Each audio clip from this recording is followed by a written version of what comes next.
Dewan Pimpinan Pusat Persatuan Inteligensia Kristen Indonesia (DPP) PIKI menggelar webinar bertajuk Peluang dan Masalah Implementasi Perjanjian Kerjasama Ekonomi Komprehensif Indonesia dan Australia, dalam Perspektif Indonesia dan Australia, Selasa tanggal 14 Juli tahun 2020. Webinar ini digelar guna mencermati perkembangan pasca pemerintah Indonesia dan Australia menandatangani Perjanjian Perdagangan Bebas Indonesia dan Australia, yang dikenal sebagai Indonesia-Australia Comprehensive Economic Partnership Agreement (IACPA).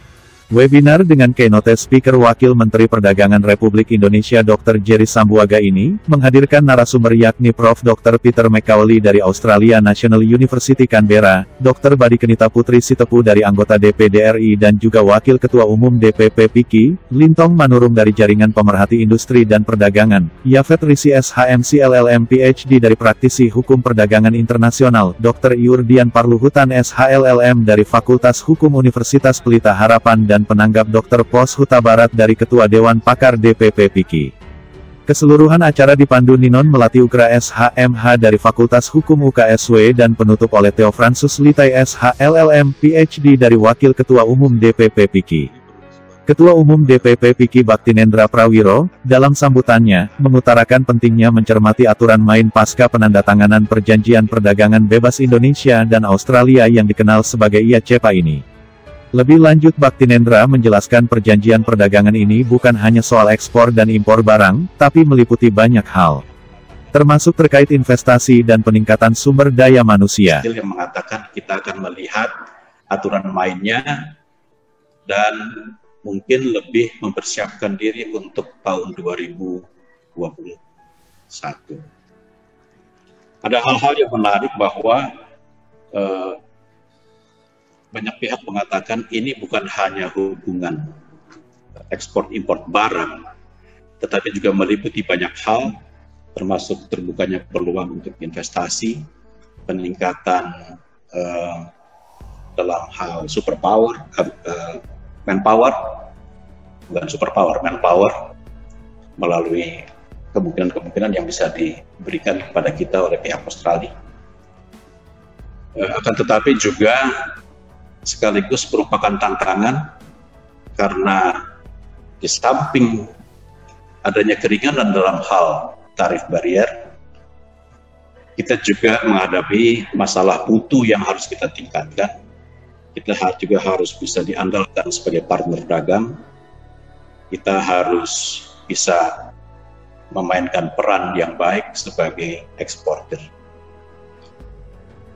Dan hal yang sama tentunya terjadi secara resiprokal. Produk-produk Australia akan lebih banyak yang memasuki pasaran Indonesia, dan mudah-mudahan yang akan masuk ke pasaran Indonesia adalah hal-hal yang juga akan mendorong aktivitas bisnis di Indonesia. Keynote speech Wakil Menteri Perdagangan RI Dr. Jerry Sambuaga, menjelaskan proses IACPA ini telah melalui pembahasan yang begitu panjang sejak tahun 2010. Proses negosiasi dan perjuangan pembahasan perjanjian ini sudah melalui tahapan-tahapan yang mumpuni dan solid hingga terbitnya Undang-Undang Nomor 1 Tahun 2020 tentang pengesahan IACPA. Jerry Sambuaga juga memaparkan keuntungan dan manfaat dari IACPA. Di antaranya, seluruh bea masuk produk Indonesia ke Australia menjadi 0%, yang akan memberikan manfaat langsung dalam hal pengembangan dan peningkatan ekspor. Juga, investasi akan lebih baik dan mendorong peningkatan kualitas sumber daya manusia. Salam sejahtera untuk kita semuanya, damai di hati, selamat sore. Ya, dan yang saya hormati Bapak Baktinendra Prawiro, Ketua Umum DPP PIKI ya, Persatuan Inteligensia Kristen Indonesia. Yang saya hormati Senator kita, anggota DPD RI, Dr. Badi Kenita Putri Sitepu, Wakil Ketua Umum ya, Dewan Pimpinan Pusat Persatuan Inteligensia Kristen Indonesia. Yang saya hormati senior kami, yang juga adalah mantan Dirjen dari Kemendak di periode yang lalu, Bapak Pos Huta Barat. Yang saya hormati Bapak Profesor Peter, yang mewakili dari ANU, Australian National University, Bapak Yafet, Bang Theo Litai, Bapak Dian Parluhutan, Bapak Lintong Manurung, dan semuanya para peserta webinar ini, para participants, dan juga rekan-rekan yang tidak dapat saya sebut satu persatu. Tentu ini merupakan sebuah kesempatan yang baik. Kami atas nama Kementerian Perdagangan berterima kasih dan juga menyampaikan apresiasi atas undangan yang telah diberikan kepada kami untuk menjadi keynote speaker. Dan tentunya dalam kesempatan yang baik ini, tuh kita bersyukur kepada Tuhan Yang Maha Kuasa yang dapat juga memberikan kesempatan bagi kita semua di sini untuk bisa berkumpul walaupun secara virtual, untuk bisa melaksanakan webinar dan juga bisa melaksanakan diskusi dan juga brainstorming sama umat-umat yang percaya, dan juga tentunya bisa jadikan manfaat untuk kita bisa bersinergi dalam setiap kesempatan dan setiap kegiatan. Mungkin saya akan mencoba singkat karena waktu yang diberikan juga tadi disebutkan ada beberapa pembicara dan juga ada sesi diskusi, sehingga saya akan mencoba untuk memaparkan beberapa materi dan juga beberapa bahan yang sudah tadi di-share di screen kalau tidak salah ya. Ada beberapa slide dari PowerPoint yang mungkin akan saya coba jelaskan beberapa bahan yang bisa disampaikan di sini. Mudah-mudahan tidak mengganggu visual. Kebetulan monitor saya agak di sebelah kiri saya, jadi mungkin saya akan melihat lurus dan ke kiri. Mudah-mudahan itu tidak masalah kepada para peserta. Baik, mungkin saya langsung mulai saja terhadap penyampaian yang akan kami sajikan. Silakan mungkin bisa ditampilkan bahan materi PowerPoint slide-nya. Ya. Untuk Pak Audi bisa untuk men-screen share materi. Ya.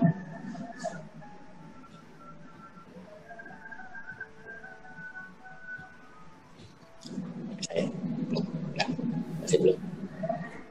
Sudah terlihat ya screen-nya? Masih belum kayaknya. Belum. Saya minta untuk admin dari Pak Audi.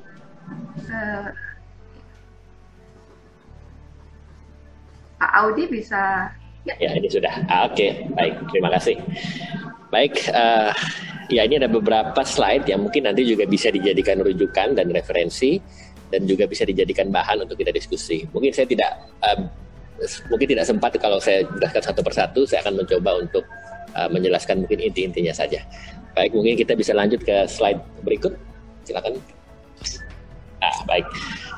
Tentu bagaimana kita ketahui bersama, Bapak Ibu sekalian, rekan-rekan, para senior yang saya hormati, yang saya banggakan, perkembangan neraca perdagangan ini adalah salah satu yang menjadi topik pembicaraan ya, dan juga menjadi salah satu isu yang memang berdampak dan juga memberikan hal-hal yang positif dan juga hal-hal yang signifikan terhadap perdagangan Indonesia.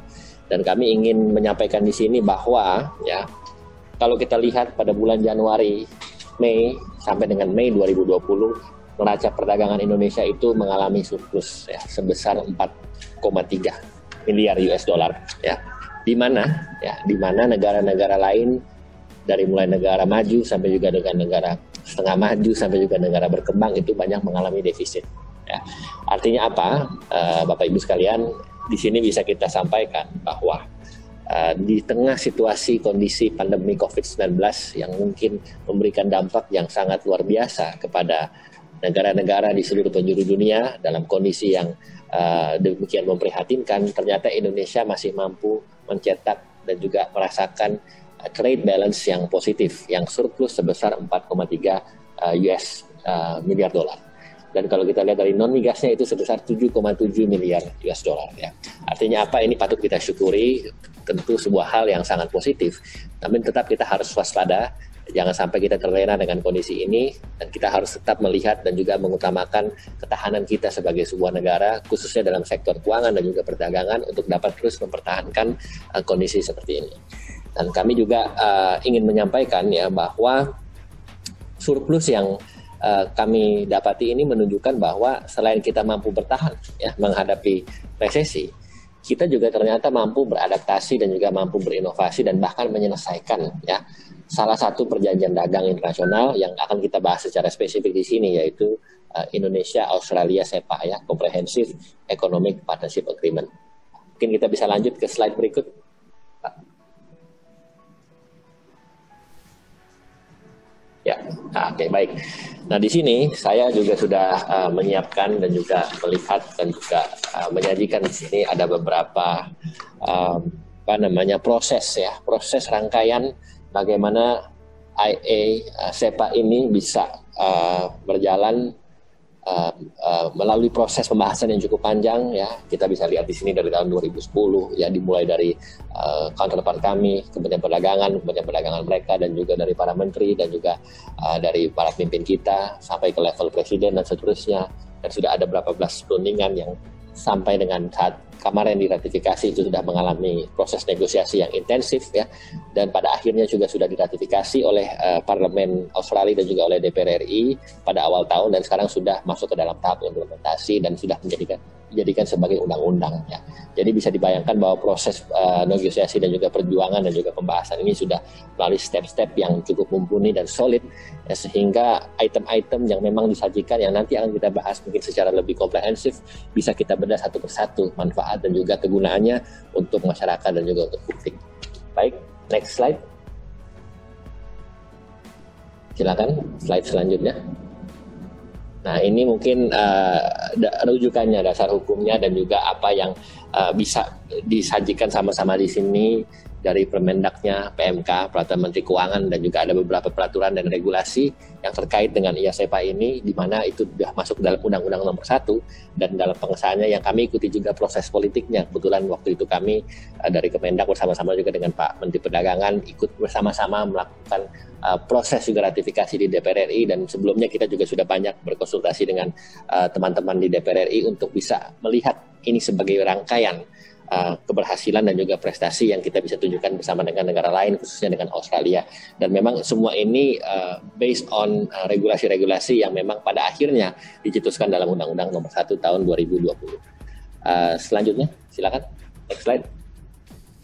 Nah, ini yang paling penting sebetulnya, Bapak Ibu sekalian, para senior yang saya hormati. Kalau kita lihat apa sih keuntungannya, apa sih salah satu manfaatnya dan juga penekanannya dalam IA SEPA ini.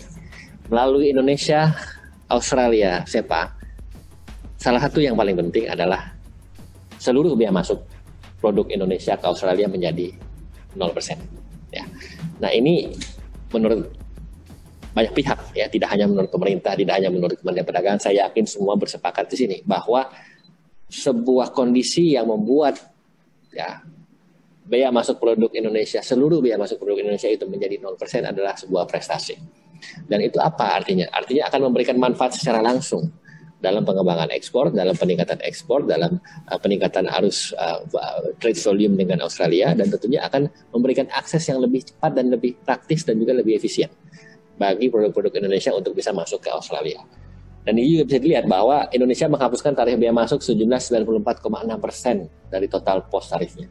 Jadi memang sebuah perjanjian dagang pada dasarnya dituntut untuk menjadi resiprokal ya, dalam semangat yang saling menguntungkan, saling memberikan benefit ya, yang juga memberikan sebuah kondisi di mana kedua pihak itu tidak hanya mendapatkan benefit tetapi juga bisa mengembangkan kapasitasnya dan juga mengembangkan leverage-nya, sehingga ya, apa yang bisa kita dapatkan dari perjanjian dagang ini sebetulnya bisa menjadi stepping stone dan contoh dan juga examples yang konkret ya buat perjanjian-perjanjian dagang yang lain juga dengan pihak lain. Karena nanti mungkin saya akan jelaskan sedikit ya, tidak hanya dari Australia Indonesia SEPA, tetapi sebenarnya banyak perjanjian dagang ya yang kebetulan kami selaku Wamendak adalah tupoksi khususnya adalah menyelesaikan dan merealisasi percepatan perdagangan trade agreements ya, termasuk IA SEPA ini. Ya, nanti mungkin kita bisa bahas di slide berikut dan juga slide selanjutnya soal bagaimana tantangan dan juga isu-isu ke depannya. Tetapi dalam hal ini kami akan fokus. Boleh lanjut ke next slide? Ya, nah ini dia. Ini kita akan coba masuk di sini mana produk-produk ekspor unggulan dari Indonesia yang selama ini kita kirim, yang selama ini kita bisa dapat aksesnya dan dimudahkan, semakin dimudahkan dengan tarif 0% ini. Berapa produk yang berpotensi ditingkatkan ekspornya, contohnya ya. Kita bisa lihat dari mulai produk tekstil, furnitur, makanan, kelautan, dan juga elektronik. Turunannya mungkin lebih banyak bersifat hal-hal yang selama ini digunakan di sana, dari mulai otomotif, bahan kayu, furnitur, plywood, pipa, dan seterusnya. datanya nanti bisa kami share secara lengkap produk-produk apa yang selama ini sudah masuk dan semakin bisa masuk dan semakin bisa cepat masuk karena adanya 0% ini. Dan ini menunjukkan apa? Ini menunjukkan kemudahan. Sekali lagi, kemudahan itu mungkin terkesan simpel, tetapi ketika kita bicara soal perdagangan, kita bicara soal akses dan juga simplifikasi dari sebuah peraturan dan simplifikasi dari sebuah pengenaan biaya tarif yang selama ini mungkin dikenakan agak berlebihan, sehingga ini bisa membuat ya sekali lagi volume perdagangan meningkat dengan secara signifikan. Ya, silakan lanjut. Baik, nah ini secara lebih umum ya. Apa sih selain tadi 0% ya? Ya mungkin kawan-kawan, rekan-rekan sekalian, senior-senior juga sudah mungkin melihat ini dari beberapa media dan juga beberapa pemberitaan ya. Manfaatnya selain dari 0% yang tadi sudah saya sebutkan. Pertama tentu kita udah lihat tadi akses barang dan jasa menjadi mudah karena 0%. Kedua, kita tidak hanya bicara dagang saja di sini. Kita tidak hanya bicara kemudahan atau kita tidak hanya bicara volume perdagangan, tapi kita juga bicara investasi. Ya, kenapa investasi itu akan terdampak secara signifikan? Karena investasi yang selama ini mungkin sudah terjadi antara Indonesia dan Australia yang memang sudah bagus akan menjadi semakin lebih bagus lagi dengan adanya IASEPA ini. Ya, tentu keadaan yang demikian membuat Indonesia menjadi semakin atraktif. Indonesia menjadi semakin appealing. Indonesia menjadi semakin terbuka dan open ya terhadap investasi yang akan diberikan oleh Australia. Dan ujung-ujungnya kalau kita bicara investasi, kita bicara sebuah kondisi ekonomi yang akan semakin meningkat dengan adanya konsep economic powerhouse. Nah, mungkin ini juga sudah disajikan di sini. Economic powerhouse itu maksudnya adalah kedua negara ini bisa menjadi sebuah atau mungkin bisa menjadi significant players ya di kawasan. Jangan lupa bahwa Indonesia dan Australia itu terletak di kawasan Asia Pasifik, di mana mungkin kalau kita lihat kita bandingkan dengan negara lain, tidak ada lagi negara selain Indonesia dan Australia yang memang terletak di kawasan yang secara geopolitik ya memiliki banyak share values ya, share interest ya, dan juga tentunya memiliki banyak kesamaan yang bisa dikolaborasikan bersama-sama. Dan mungkin dalam konsep economic powerhouse ini yang menjadi inti dan juga menjadi penekanannya adalah bagaimana memperluas jaringan supply chain. Supply chain ini penting, Ibu Bapak sekalian. Kenapa? Karena kalau kita lihat salah satu masalah klasik dan masalah klise dalam perdagangan ya, tidak hanya di negara-negara maju tapi juga negara berkembang. Itulah bagaimana kita memasak supply chain yang baik. Bagaimana kita membuat sebuah rangkaian dan juga sebuah alur supply chain yang memang tersistematis ya, terorganize secara rapi. Dan banyak itu kesempatan di negara-negara yang mungkin selama ini terkena dampaknya karena supply chain-nya terganggu, itu membuat ekonomi mereka menjadi down. Oleh karena itu, pemikiran utamanya adalah membangun kerjasama ini tidak hanya soal hubungan bilateral, tapi juga bisa dieskalasi, bisa ditingkatkan menjadi sebuah konsep regionalisme di kawasan Asia Pasifik, dan bukan tidak mungkin nanti di kawasan APEC ini nanti Indonesia juga bisa menjadi salah satu leading player ya, atau mungkin significant player untuk bisa mainkan peran ini. Dan mungkin contoh konkretnya ekonomi powerhouse yang dalam perdagangan barang sudah terbentuk adalah misalnya contoh menurut data yang kami peroleh adalah pola produksi Indonesia mengimpor biji gandum dari Australia bisa diolah menjadi tepung terigu, dan barang-barang seperti mie instan juga bisa diekspor ke negara-negara lain dengan lebih cepat, dengan lebih solid ya. Dan tentunya ini bisa tidak hanya kita ngomongin soal barang, tapi juga bisa diterapkan dalam sektor jasa dan juga sektor investasi. Kalau kita bisa lihat kerjasama yang kita bisa dapatkan di sini ya, kebetulan juga kita hubungkan dengan SDM, kita tidak hanya bicara soal barang juga, investasi juga, tapi juga bicara soal contohnya ya, pelatihan-pelatihan, training-training tenaga kerja ya, SDM ya, tenaga kerja Indonesia ya, dan student dan seterusnya. Dan memang pendidikan vokasi dan seterusnya yang bisa itu didapatkan melalui sebuah packaging atau sebuah paket yang memang komplit ya, dalam hal kesepakatan-kesepakatan yang kami peroleh dari IASEPA. Dan ini sangat terbuka lebar Bapak Ibu sekalian ya. Kalau kita bisa lihat saat ini ya, mungkin di slide selanjutnya. Ya, slide. Kalau kita bisa lihat ya di saat ini ya, dari sumber daya manusia saja ya, apa sih yang kita bisa petik dari sini ya? Beberapa hal ya, contohnya tentang pertukaran tenaga kerja ya, tenaga kerja ahli ya, dan juga multisektor ya, tidak hanya dalam bidang-bidang yang spesifik tapi bidang-bidang umum ya, terutama bidang kesehatan ya. Itu sudah banyak terjadi arus deras pertukaran itu, dan melalui IASEPA ini ada peningkatan kuota work holiday visa.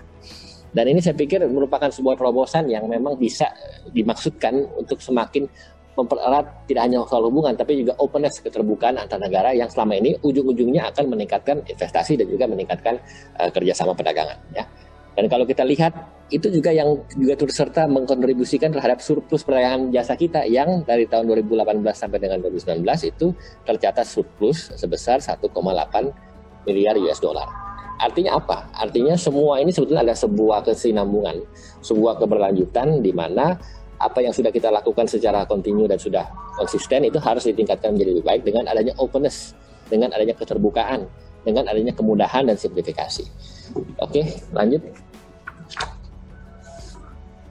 Nah, ini akan panjang sekali kalau kita bicara ini. Mungkin saya akan langsung masuk ke slide berikutnya saja. Nanti kita bisa lanjut lagi. Ya, slide berikut. Nah, ini saya mau sedikit menyampaikan apa yang dari Kemendak ya, secara konkret sudah diberlakukan. Kita punya Free Trade Agreement atau FTA Center di 5 kota besar ya, Jakarta, Bandung, Surabaya, Medan, Makassar, dan tidak ada kemungkinan untuk kedepannya akan kita bangun kembali dan kita akan kembangkan kembali. Dan tujuannya apa? Untuk meningkatkan kemudahan ekspor, fasilitasi perdagangan dan seterusnya, dan juga tentunya mengakselerasi potensi perdagangan internasional. Dan tentunya nanti akan banyak sosialisasi dan edukasi dan mungkin hal-hal yang mungkin sifatnya ya itu akan menunjang apa-apa yang kita dapatkan melalui sebuah perjanjian dagang. Nah, mungkin langsung ke slide berikutnya. Next. Slide selanjutnya. Nah, ini yang paling penting Bapak Ibu sekalian. Sebagaimana tadi saya sampaikan di awal, apa sih yang kita lakukan?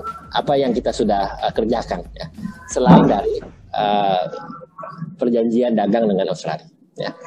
Kebetulan tupoksi kami di Wamendak ini kami mendapatkan mandat khusus secara khusus dari Pak Presiden Joko Widodo untuk beberapa hal. Ya, salah satunya adalah realisasi perjanjian dagang dan percepatan perjanjian dagang. Lalu kedua, pengembangan ekspor nasional.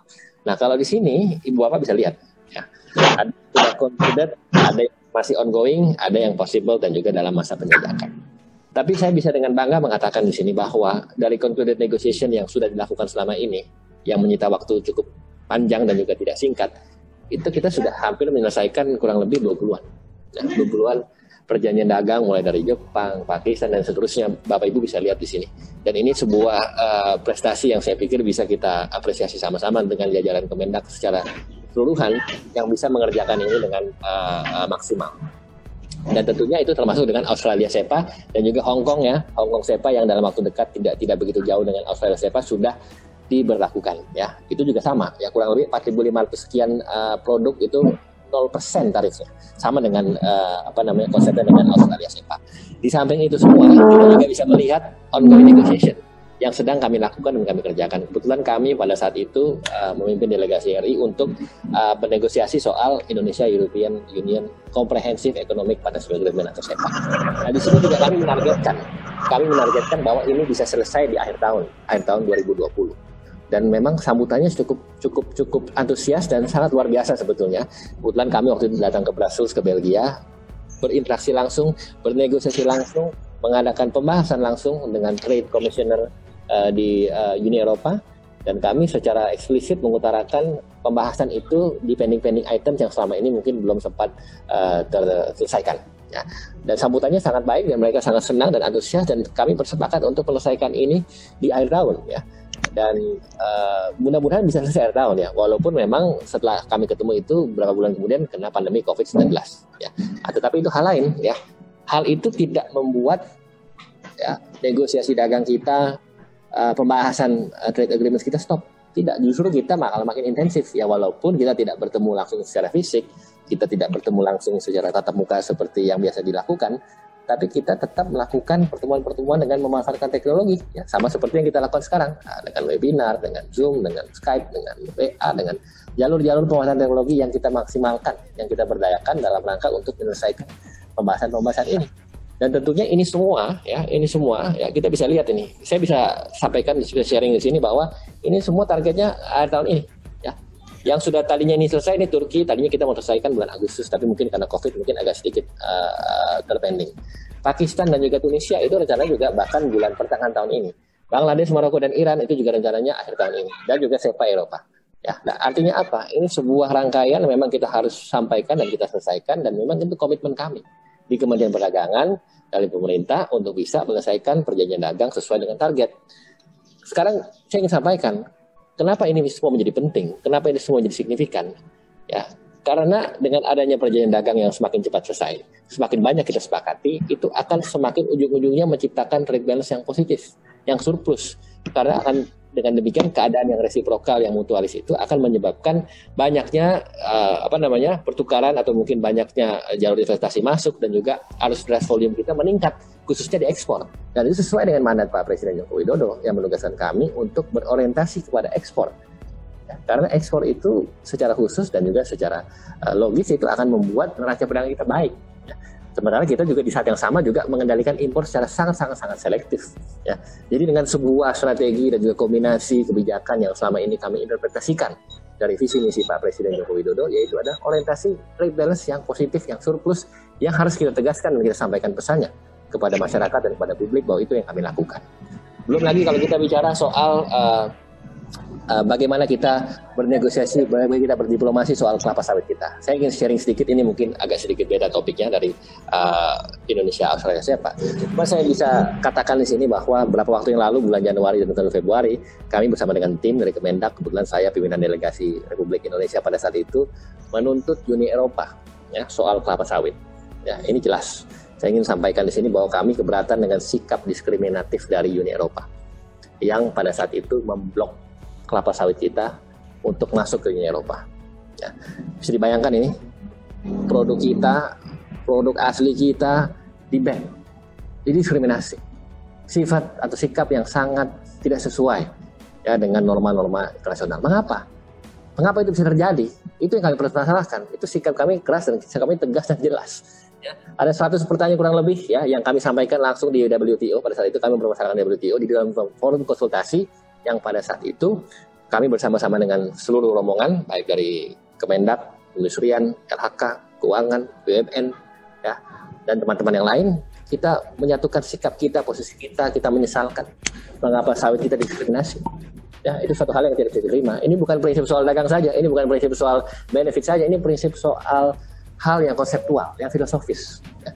Kita tidak bisa menerima ketika ada sebuah sikap yang sangat diskriminatif terhadap produk kita yang bermasalahkan tanpa alasan yang jelas. Ya, tanpa alasan yang jelas. Ketika mereka mempermasalahkan contoh misalnya soal preservasi hutan, preservasi lahan hutan kita. Mereka bilang katanya kita tidak peduli masalah lingkungan karena kita banyak memboros atau kita mengambil banyak lahan hutan. Saya tanya, ya, mana buktinya, mana scientific datanya? Ya, kita bisa jawab. Asal Bapak Ibu tahu sekalian bahwa kita itu 51% lebih preservasi kawasan hutan kita. Kita keep. Sementara negara-negara Eropa itu, asal Bapak Ibu juga tahu sekalian bahwa itu kurang dari 20%. Bapak Ibu. Ya. Bayangkan itu, mereka mempermasalahkan kita katanya tidak mempreservasi kawasan hutan kita. Padahal kita lebih banyak dari mereka, 51% lebih. Sementara mereka 20%, bahkan ada yang kurang dari 15%. Satu itu, tidak konsisten. Yang kedua, selama ini mereka mempermasalahkan, selalu mengadvokasi yang namanya free trade, ya, openness, ya, interdependence, ya, keterbukaan, ya, bagaimana harus berdagang sebebas-bebasnya. Tapi sangat ironis ketika ada salah satu produk dari negara yang namanya Indonesia itu diblok, Bapak Ibu sekalian. Di mana konsistensi itu? Ya, di mana letak konsistensi itu? Ya, selama ini negara-negara Eropa yang getol ya mengadvokasi sebuah konsep free trade, tetapi juga memblok di saat yang bersamaan produk dari negara lain. Ya, saya pikir itu sangat tidak sesuai, kontradiktif. Ya. Dan setelah diusut-usut dan setelah kita lihat, setelah kita cari permasalahannya, ternyata ada salah satu produk dari mereka yang menjadi ancaman. Kenapa? Karena mereka juga ingin berdagang ya dengan menggunakan salah satu produk yang menjadi saingan kelapa sawit yang harganya lebih mahal, yang tidak lebih efisien, yang tentunya secara efisiensi dan secara practicality ternyata lebih tidak baik ketimbang kelapa sawit kita, sehingga mereka memblok kelapa sawit kita. Itu salah satu indikasi dan salah satu temuan bagaimana, mengapa salah satu alasannya mereka gencar memblok kelapa sawit kita. Belum lagi kalau kita bicara soal black campaign yang mereka lakukan terhadap produk-produk kelapa sawit kita, ya, turunannya, ya. banyak sekali iklan-iklan atau mungkin narasi-narasi yang diberlakukan di dalam sebuah flyer, leaflet, pamflet, dan seterusnya yang menyatakan kelapa sawit itu adalah berbahaya. Padahal ketika kita sajikan saintifik datanya, mereka juga tidak bisa menjelaskan dengan baik. Nah ini contoh Bapak Ibu sekalian. Ya, contoh bagaimana ya, sebuah kepentingan agenda nasional, ya, kepentingan Republik Indonesia harus dikawal. Justru dengan kita ya mempermasalahkan ini WTO, itu kita mengeksersis hak kita, mengadvokasi hak kita, dan justru disitulah seharusnya kita memperjuangkan hak kita.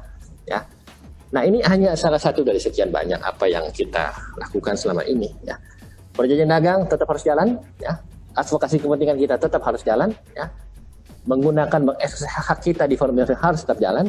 Dan itu harus kita tetap tunjukkan kepada publik, ya, tidak hanya kepada publik masyarakat Indonesia, tapi juga publik internasional, bahwa Indonesia adalah negara yang berdaulat, negara yang mempunyai kepentingan nasional, negara yang harus mempertahankan kepentingan nasional, ya, khususnya dalam soal perdagangan dan dalam soal komoditas dan lainnya, sehingga kita bisa mendudukan semuanya ini dalam sebuah konstelasi yang strategis.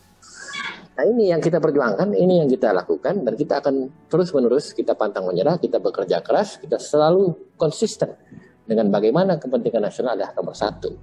Karena rakyat Indonesia itu harus kita perhatikan kepentingannya yang tertuang dalam perdagangan dan dalam perjanjian-perjanjian dagang internasional. Ya. Nah, ini kita bisa bicara panjang, sangat panjang nih. Saya jadi selalu semangat kalau kita bicara soal kebijakan. Cuma intinya begini, Bapak Ibu sekalian, para senior yang saya hormati, saya sangat senang ya, kita bisa berdiskusi. Saya pikir ini juga tidak hanya sebagai brainstorming ya, tetapi juga sebagai intellectual exercise ya bagi kita semua. Kebetulan background saya sebelum menjadi Wamendak, saya sempat menjadi anggota DPR RI. Jadi gini lah kalau politisi kalau sudah pegang mic ini kita nggak bisa stop. Kita harus menyudahi waktunya dulu nih, nanti kebanyakan kasihkan kita memberikan presentasi. Dan background saya juga dulu dosen ya, jadi banyak saya lihat rekan-rekan dosen akademisi di sini. Buat senior-senior ya, saya sempat mengajar juga di UPH sebelum ini. Saya lihat tadi ada Pak Audi ya, ini sama-sama juga nih dari UPH. Jadi memang inilah mungkin kita bisa diskusi, kita bisa tanya jawab, bisa banyak go over dari apa yang mungkin sudah ditampilkan dan juga sudah kami sajikan ya. Mungkin saya ingin menyampaikan tidak semua mungkin kita bisa bahas, ya. Tapi kalau memang nanti ada bahan atau materi dari presentasi yang ingin didiskusikan silakan. Ya. Nanti kita bisa masuk ke dalam sesi tanya jawab. Cuma mungkin saya mohon maaf tidak bisa mengikuti mungkin sampai dengan selesai karena selepas ini saya mesti ada agenda rapat dengan Pak Menteri dan dengan rekan-rekan lain untuk melanjutkan aktivitas. Ya, tapi sekali lagi saya berterima kasih. Saya sangat mengapresiasi. Saya sangat senang dengan adanya webinar ini.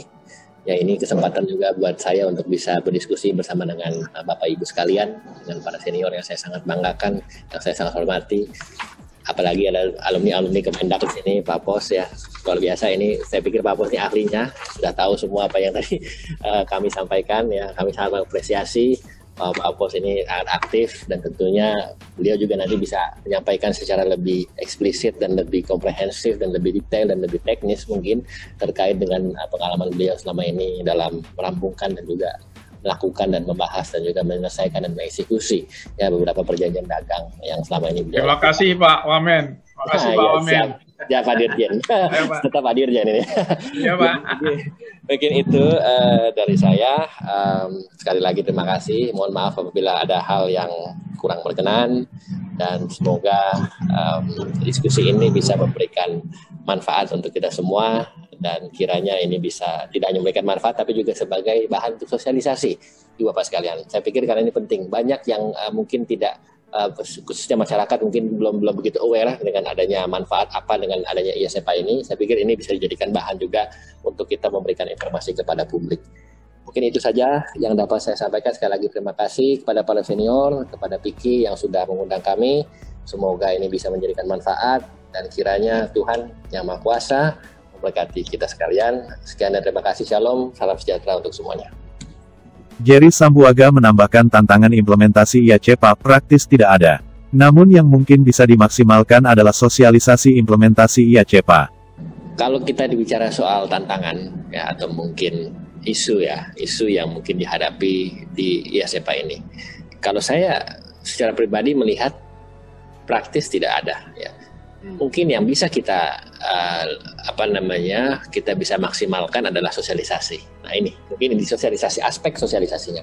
Kalau dari segi konten, segi substansinya, lalu mungkin dari hasil-hasil item yang memang sudah disepakati dan mungkin tahap eksekusinya, saya pikir itu sudah mencerminkan bagaimana kepentingan nasional kita itu terdeliver dengan baik.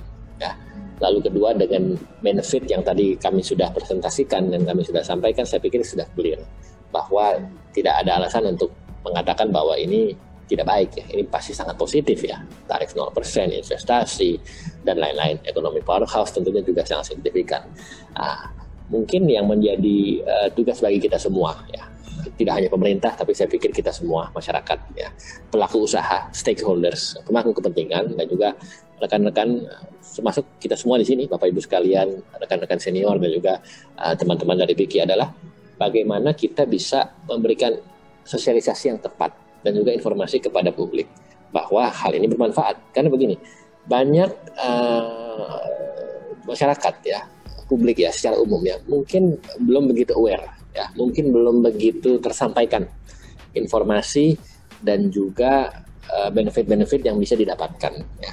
Karena selama ini kan kalau bagian pemerintah ya, tugas dari pemerintah kan utamanya adalah membuat supaya ini goal. Bagaimana kita bernegosiasi supaya ini goal, mendeliver kepentingan kita. Begitu ini selesai, dibawa di proses politik di DPR, di parlemen, di DPR RI selesai juga. Dan masuk kita tahap implementasi. Nah, dari situ kita sudah bisa mengawal itu dan sudah bisa mengeksekusi itu. Tapi setelah itu yang sangat merasakan manfaatnya, yang memetik benefitnya, yang mendapatkan kemudahannya, mendapatkan aksesnya dari benefit-benefit yang sudah disampaikan adalah sebetulnya paling utama adalah para pelaku usaha, para pedagang ya, eksportir, importir ya, dan juga para stakeholders yang memang secara kepentingannya itu diadvokasikan dalam perjanjian dagang itu ya. Kalau kita bicarakan tidak hanya soal pedagang tadi ya, tidak soal barang tetapi juga investasi, tenaga kerja ya, masuk juga dengan pemberian visa dan seterusnya, masuk juga student ya, dan juga masyarakat kita pada umumnya. Nah, disinilah sebetulnya yang harus kita selain kita sampaikan, kita juga sosialisasikan dan saya pikir kita libatkan. Ya. Makanya saya sangat senang ada kita bisa diskusi webinar ini melalui PIKI ini kan kita juga bisa menyampaikan pesan dan message kepada publik bahwa ini tuh bagus, ini tuh positif, ini beneficial, ini memberikan banyak terobosan. Marilah kita ajak nih masyarakat, para pedagang, para pengusaha, asosiasi, semuanya ya untuk bisa ini loh manfaatnya. Kita manfaatkan, sayang ini kita sudah berjuang, pemerintah sudah banyak melakukan pembahasan sekian lama, bisa dilihat datanya, dan ini sudah goal ya, sudah melalui banyak proses, baik itu proses teknis, administrasi maupun politis dan semuanya, sehingga kita harus istilahnya make the best things out of it ya. Jadi artinya semuanya yang kita dapatkan ini ya jangan hanya take it for granted ya, tetapi kita harus melihat bahwa ini sebagai sebuah hal pencapaian yang prestasi yang saya pikir bisa kita apresiasi sama-sama. Nah itu mungkin salah satu ya yang mungkin saya lihat sebagai tantangan ya, aspek sosialisasinya, memberikan informasinya. Dan yang kedua tentu ya mungkin saya pikir perlu ada sinergisitas ya, bagaimana kolaborasi antara para pelaku usaha, para asosiasi ya, dan juga termasuk pemerintah. Ya, ketika ada hal-hal yang mungkin membutuhkan guidance, hal-hal yang mungkin membutuhkan bimbingan atau mungkin pendampingan atau mungkin asistensi atau mungkin supporting system ya itu perlu memang harus dicari kesamaannya ya. Kadang-kadang memang kan kita melihat tarif 0% ya kan, itu udah setuju, tapi barang-barang apa nih yang free ya, mungkin kita lihat satu persatu ya. Mungkin ada memang yang dari sekian banyak 6.000 sekian mungkin ada yang belum mungkin. Nah itu yang mesti kita sampaikan. Ini mungkin belum, mungkin caranya begini. Mungkin seperti itu. Ya itu contoh saja. Lalu mungkin dalam soal tadi tenaga kerja misalnya kan, klasifikasi tenaga kerja seperti apa ya kan. Nah ini sepertinya kita mungkin juga harus jemput bola ya. Kita harus proaktif ya. Nah sekali lagi ini kan membutuhkan sinergisitas, tidak hanya dari pemerintah ya, tapi juga dari para asosiasi dan para pelaku usaha, termasuk juga dari teman-teman di masyarakat, di publik secara umum. Sehingga dengan adanya kolaborasi, ya, sinergi dan juga kooperasi dan juga kerjasama ini semakin memudahkan sebetulnya, ya. Karena ini sebuah hasil yang sangat positif, ya, tentunya dalam tahap praktek dan tahap implementasi yang memang harus kita jangan bosan-bosan ya untuk terus mensosialisasikan ini, ya, dan terus apabila ada hal-hal yang mungkin dibutuhkan bantuan asistensi dari pemerintah, yang segan-segan beritahukan kepada kami, ya, mungkin tidak hanya dari Kementerian Perdagangan, ya, kepada Kementerian Perdagangan, tapi juga kementerian lain. Karena ini kan kita bicara perdagangan ini kan banyak keterlibatan KL lain, kementerian lembaga lain, ya, dari perindustrian, BUMN, pertanian, LHK, bahkan sampai juga keuangan, ya, karena banyak menyangkut masalah-masalah teknis di lapangan, ya, Kementerian Teknis. Jadi mungkin dari saya itu, ya, mungkin praktis secara konten sangat baik, ya, mungkin di sosialisasi yang kita akan terus-menerus coba maksimalkan, dan juga mungkin di aspek pendampingan kalau memang ada hal-hal yang membutuhkan asistensi yang kita harus provide dan kita harus sediakan.